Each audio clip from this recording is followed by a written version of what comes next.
Welcome to How Logical the World of Tutorials when Complexity Meets Techniques.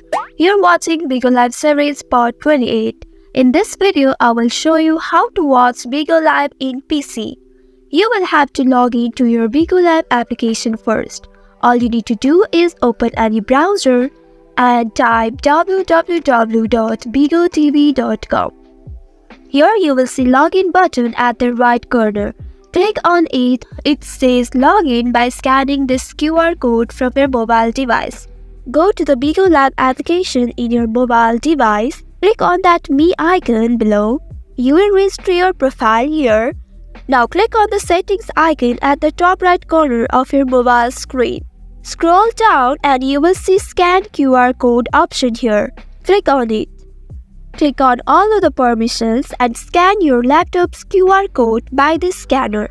Once you scan it, you will be asked to log in.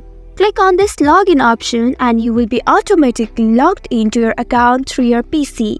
Now you can watch any live from your PC here. So this is how you watch BIGO Live on PC.